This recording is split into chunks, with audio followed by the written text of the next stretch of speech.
AnnThomas. I'm a public health physician in the acute and communicable disease prevention, and my job through the years has been to try and keep us apprised of the epidemiology and the numbers of what's going on in our state.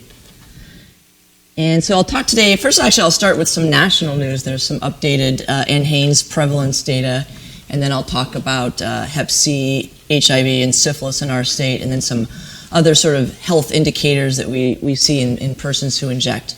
And then we'll end with a little bit of talking about kind of what's going on with Hep C screening and treatment. So the NHANES, as people may know, this is the National Health and Nutrition Evaluation Survey, and it's a survey done of the non-institutionalized civilian population. And they do a long health questionnaire, and then they obtain blood for testing for a bunch of different things. And so what's one thing that's interesting this year is we've always sort of felt, well, the NHANES numbers are always an underestimate. They say how many million Americans have Hep C, but it's like, well, they're not counting, incarcerated persons or people in the hospital or in long-term care facility or the military. But this year they've actually done some additional work to try to add those numbers on. So the 2013-16 numbers are probably more accurate than they've ever been. So to kind of make sense of this, first we look at the years, 2010. The green number is the people that are antibody positive, and the purple number is the ones who are RNA positive, so the ones who are still chronically infected. And there were 3.6 million Americans who had ever been exposed, meaning they were antibody positive in this first time period. In the most recent one, that number has gone up to 4.1. Meanwhile, though, the number of people chronically infected has gone down. So how does that happen? Well, it's sort of like the paradigm for what's going on when Hep C treatment and other forces, such as the opioid epidemic. We think the explanation for this increase in people exposed or have antibodies because more people have acquired the infection in the last 5 years. There are a lot of younger people who have this probably represents recent acquisition of the infection, and most likely from injection drug use. This, though, is probably a bright point, and it's because more people in the last 5 years have gotten treated. So it's a good news, bad news slide. And one way that we see it reflected in Oregon is I think we all know the statistic that we have the highest mortality rate in the country. And the good news, though, is that if you look at the absolute numbers and the rates, they have trended down in the last few years. There was a blip up last year. I'm hoping that's not a permanent trend. But, I think I would see this as a hopeful first indication that more people are getting treated. But on the other side of the coin, in terms of new infections, we do track people who have newly acquired hepatitis C, but we only find them if they have symptoms, and so it's hard to really track that accurately. One thing we have started doing is we do get reports of everybody that tests positive in our state, and we go on the assumption that if you're under 30 and you've tested positive, you've probably gotten it in the last few years, and we also make the assumption that likely it was probably acquired through injection drug use, or probably more likely than someone who's 50 or 60 who maybe acquired it years ago. But so this is maybe a marker of recent injection drug use. And so here we break it up. We found that it's actually pretty helpful to sort of divide the state up and look at trends as more of a rural-urban perspective. So the green line are the numbers of new cases in the Portland Tri-County area. So whenever I say Portland, I'm saying Washington, Clackamas, and Multnomah counties. And then this is the rest of the state. And so you can see that overall the numbers have gone up 50% in the last 5 years. And the numbers there are more in the Tri-County area, but they're also increasing in rural areas. What's also, I think, where we really see this difference between rural and urban is we look at the number of new HIV diagnoses in our state. And these are actually rates. And overall, it's been encouraging because we've had an 18% drop in cases statewide, but the big drop has really been in the Portland area. And in fact, we see a slight increase in the rest of the state. Similarly with deaths, again, we've had a drop, but most of that's happened in the Portland area. In the rest of the state, it's kind of staying about even. And then lastly, we've been hearing a lot. I mean, syphilis seemed like it had gone away, but we've seen a resurgence in the last few years. Again, these show the rates of early syphilis. So these are new cases, and they are higher in the Portland area, but they're rising in both areas. And then the real tragedy, I think people may not know a lot about this because we don't hear about syphilis much anymore, but it's one of those infections that we call a congenital infection. It can be passed from mother to child. And for the infant, it can really, there's a range of symptoms, but it can really be a devastating infection and result in lifelong disabilities if the mother's not treated in pregnancy or if the infant isn't treated right away. And for years, I mean, the trend for years, like in the past decade, was like 0 to 1 cases a year. And it has steadily increased in our state. So this is a major disability. And if we kind of look at, well, what's driving this rural-urban difference is that through our surveillance, we can say, we get some risk factor data.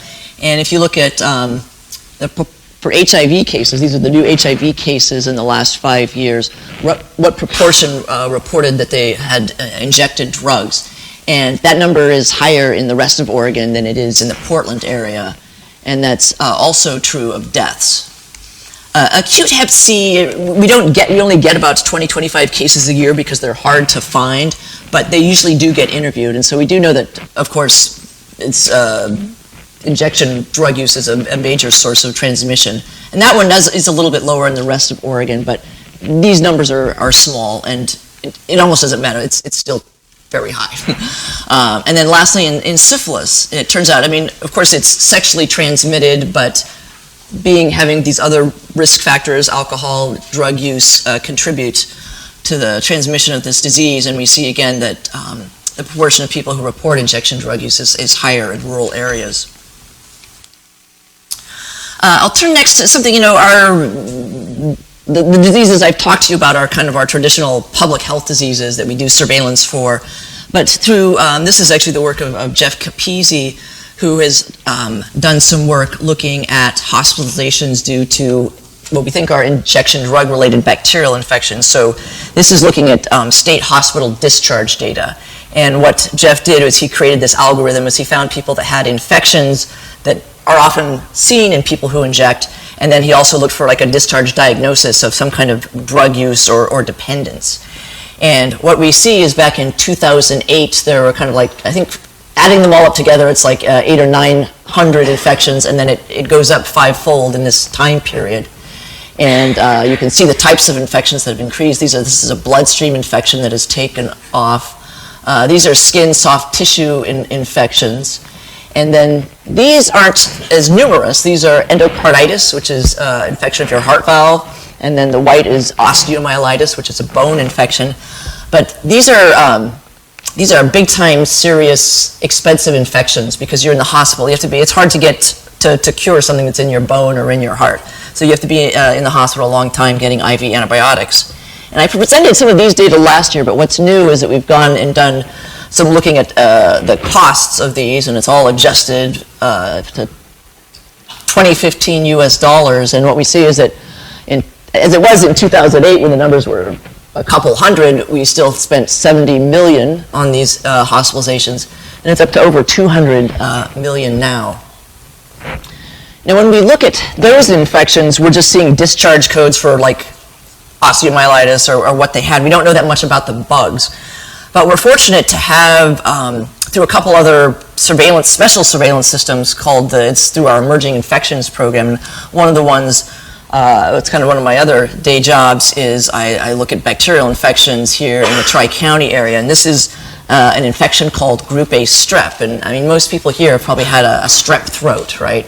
So it's a common thing that's in your throat and it's on your skin. So it's not hard to imagine that if you're injecting, you could introduce that bacteria into your bloodstream. And for a long time, we had 50, 60 cases a year in the Tri-County area. So that would have been like back to 2010. But in the last 5 years, the number of those cases have tripled. So that, again, these are invasive infections. So these aren't throat or just any skin infection. It's gotten into your bloodstream, or you've actually had a case of necrotizing fasciitis, which is this one where it really like eats into your muscle tissue and you need like emergency surgery. So these are the serious infections, I think it was 188. And this is probably an underestimate because we don't actually interview these patients, we just review the hospital charts, but from looking at their hospital charts, these are the numbers. The green are people who inject drugs, the blue are people who are homeless, and the orange is both. And by 2017, they made up over half of the cases. So we are kind of making the assumption that they're driving this. And fortunately, CDC has been interested in this, and we're one of 10 sites around the country that do this surveillance. And so they've actually done some interview studies in a couple other states, and we're going to start doing that ourselves next year. And we'll probably be talking to some of you for ideas about what we should ask about so that we can think of interventions to help these folks from winding up in the hospital. And this is something that just came to light. It was actually while we were on these conversations talking about the increase in group A strep, there's another infection, candidemia. So candida is a fungal infection. It lives on your skin. So again, it's not surprising to think, oh, this is something that you could introduce into your bloodstream if you're injecting. And I hadn't even been aware of this increase, but another part of our emerging infections program has been looking into this and has convinced CDC that they also need to do more study of this. And so these are the overall trends of cases. I think they were first noticing it in 2017 that they had a big increase. The numbers aren't complete yet for 2018, but what's kind of more subtle is the percentage of cases that are occurring in people who inject, and that has gone up each year. And again, like these osteomyelitis cases and endocarditis, this is a difficult to treat infection. These people are going to be in the hospital for weeks. And what was interesting is because of our work, there's actually one of our epidemiologists in the Oregon Emerging Infections Program. She's kind of urged the rest of the other states that are funded to look into this. And you can see there's a lot of variability, but this is the percentage of their cases that are occurring in people who inject. And overall, the average is 10.5%. But you can see there are a few states, at least we're not number one. But sadly, we're still up there. I mean, it's definitely something we're looking into here, and they're also going to be taking more of a look into these cases in the upcoming years. So hopefully we can, by talking to these patients, we can think about ways to prevent some of these infections. And then these are data. I admit this is I'm rehashing some stuff from last year, but I just want to keep it on your mind because I'm a pediatrician and this is important. So this is one, it's not actually an infectious disease, but probably it's related to all, our opioid epidemic, is something called neonatal abstinence syndrome, which is really any kind of syndrome of withdrawal in the newborn resulting from maternal drug use. And we see it going up. These are, again, this is from hospital discharge data, so we don't have a lot of granular data, but we can see it going up. Again, I've divided it into Oregon versus Portland.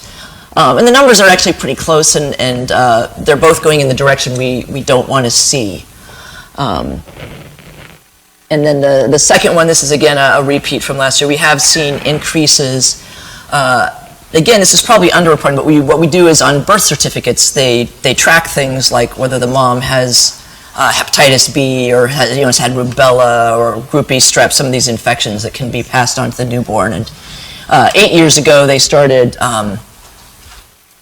capturing whether the mom has hepatitis C. But the fact is, if the mom hasn't been tested, it's not on there. And in fact, it's not really based on an interview when the ward clerk is filling this out in the labor and delivery. It's kind of, if it's in the mom's chart, it'll be there. So there were close to 200 in 2016, and there's probably 2 or 3 times more. And you have to think about, I think this is like one of the promising things in my mind for intervention, is that by reducing the fibrosis restrictions, we can get treatment in younger people and get these women treated before their next pregnancy. So next I'll turn a little bit to some of the other things that have been going on in terms of screening and treatment. And so the baby boomer screening, everyone knows about that. It was implemented in 2012. And just a couple of years later on this National Health Interview Survey, even though it seems pretty straightforward because people are in an age group where generally they're insured or their Medicare can pick it up, and it's a simple blood test that could be done with your cholesterol or your glucose. It shouldn't be that hard to do. On a national survey, they found that 13.8% of people had been screened in 2015. We added this to our behavior risk factor surveillance system in 2017. So this is it's a national survey, but states can add on questions if they want. And we asked, have you ever been screened for hepatitis C? And in the older age group, not many people had. This is men and women. In the baby boomers, we're a little bit better than the national average, but when you consider, the other times I looked into this, from the same survey we've asked, like, have you had a cholesterol test, or even have you had a mammogram or a colonoscopy, which are things like you have to make an appointment yourself and go someplace and do something really uncomfortable. It's like 70 or 80% in this age group. So, like, this should not be so hard, right? And I was actually surprised that this was as high. So, I mean, I think some high-risk people are getting screened, but still, I think this could be a lot better in our high-risk populations. And then this one's really getting into high-level epidemiology, and I probably won't spend too much time on the methods, because in some ways the numbers aren't so interesting. It's more a method that we've developed for tracking these really severe morbidity and mortality of hep C infections in people on Medicaid. So what we did is we worked with this was actually a couple years ago, but I'm showing it to you now because it finally got published, which we're very excited about. But so we worked with the Medicaid program to get a data set of everyone who has hepatitis C on Medicaid, and then we linked it up to several of our other public health data sets. So we matched it with the hospital discharge data set and looked at the number of people who had their first hospitalization for a very bad complication of liver disease. So this was like cirrhosis and hepatic encephalopathy. I mean, the really terrible complications of liver disease. And then we matched it with our cancer registry to see how many Medicaid patients had developed cancer. And then we looked at our death certificate to see how many people had died. And so out of the close to 12,000 people we identified on, and basically it had to be during this 5-year period of 2009 to 2013, if they'd been enrolled in Medicaid, we counted them in our group. And just over 1% had liver cancer, that's 156. Nearly 600 had their initial hospitalization for advanced liver disease, and then close to 500 died. And during that time period, only 2.2% initiated treatment. And I say this just as this is like a methodology that we have that we're going to keep doing. And so I'm hoping we're going to see these numbers going up, and this will be our way of tracking to see that those numbers are going down. And then this is something that we see a lot, that HIV is, we kind of borrowed the methodology, and actually we borrowed the HIV epidemiologists to come up with these numbers, is, we take estimates of how many people we think have hepatitis C in our state. And this is based from a CDC study based on, I think, numbers in 2014. They came up with 90,000. And then Jeff Capizzi looked at the number of people in our state registry and matched that against the death certificate, so we knew how many people were living, that had been reported and living, so tested and living, and that number was close to 70,000. But then when you go to the people in care, and that's by looking at this data set, all payers, all claims, which basically represents people on Oregon who have health insurance. But it doesn't cover everybody, so this is probably an underestimate, but still, this is just in care. They've seen a doctor and they've gotten a diagnosis of hepatitis C. That's 57%. But then it falls way down when we get to initiating treatment. And so as our example, or this is kind of like our aspirational slide, right? Because this is what it is for people with HIV, and you can just, the main thing to take home is that a lot more people are in care and getting treatment. And we salute our colleagues in HIV because this is incredible work. And this is the result of that work. So here's our famous slide of our hep C deaths going up, but look at this. And this is I think this was the slide that really convinced them at the P&T committee about the need to use treatment as prevention. It's like someone asked me, well, have you ever done this with a disease before, just by treating people? And then it was like, oh my gosh, this is so perfect. And so I advanced the slide, and I wanted to say BAM, but I didn't because I'm too professional. But I wanted to. I was thinking it. It's like, well, yeah, with HIV, yeah, it's gone way down. And this is as I told, it's like, and this is a disease that's sexually transmitted, right? There are a lot more people having sex than injecting. So if you can do that with an STD, I think you can do it with people who inject. And so I'll end by just saying, like the first, 20 of my slides it's kind of a downer. We see this huge burden of disease of all sorts related to injection drug use. But if nothing else, that's just to let you know that, it's a challenge and your work is cut out for you, but you're working on like one of the most important public health challenges of our time if you take up this work. But there's good news. I mean, we're really on the threshold of like this great opportunity to make a difference, and we're going to bend that curve, right? And I know everyone's all excited. Oh, treatment is prevention. Let's get everyone treated. Let's get people trained up. Let's do this and that. But still, I'm like the public health lady. And we are not giving up. We're not going out of the business of primary prevention because as I showed you, there's this whole other burden of other infections. And if we're going to keep the people out of the hospital with endocarditis, they need to have access to clean injection supplies, and they need to know how to inject safely. And we need to get them onto MIT, and we still need to be passing out the naloxone, and we need to, do something about wound care services. And so I'm all head up now. So I'll turn over the microphone to our next speaker. And thank you so much. And actually, do we have time for questions? Okay, so I have a question slide. So what have we got? Questions, folks? Ryan? Okay, well. She's got, okay. David? Can we get the slides, please? Oh yeah, we'll get everything at the end. Thanks. All right. Well, thank you, everybody, and I'm around all day, so. Oh.